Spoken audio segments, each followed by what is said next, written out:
Wenn Sie möchten, dass Ihre Paprika, Tomaten und Gurkensamen schnell keimen, sehen Sie sich unsere Anleitung an.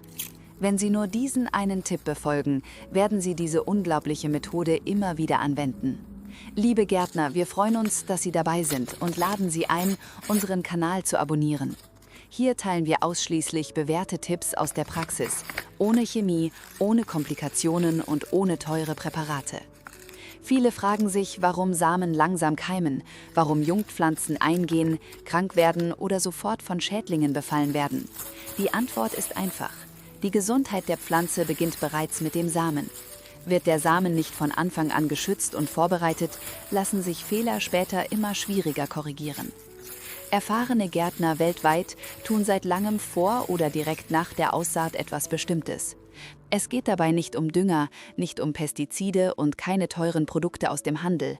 Es handelt sich um einen natürlichen Saatgutschutz, der die Keimung beschleunigt, das Auftreten von Pilzkrankheiten reduziert, die Jungpflanze von Anfang an stärkt, zu einem gesunden und widerstandsfähigen Wachstum beiträgt.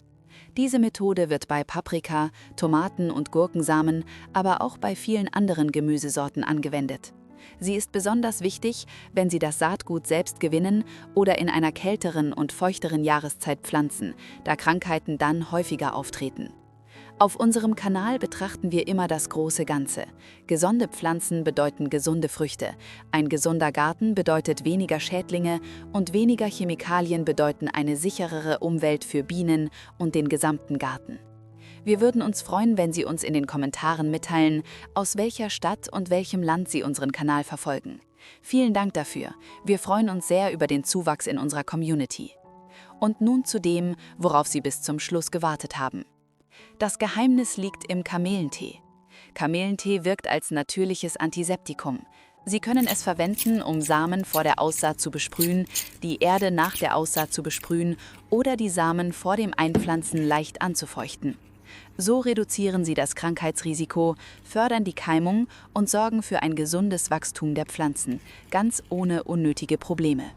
Wenn Ihnen diese Tipps für einen natürlichen Garten gefallen, bleiben Sie dran, abonnieren Sie unseren Kanal und teilen das Video mit anderen, die sich einen gesunden und ertragreichen Garten ohne Chemie wünschen. Schreiben Sie uns in den Kommentaren, haben Sie Kamillentee schon einmal im Garten verwendet oder hören Sie zum ersten Mal davon?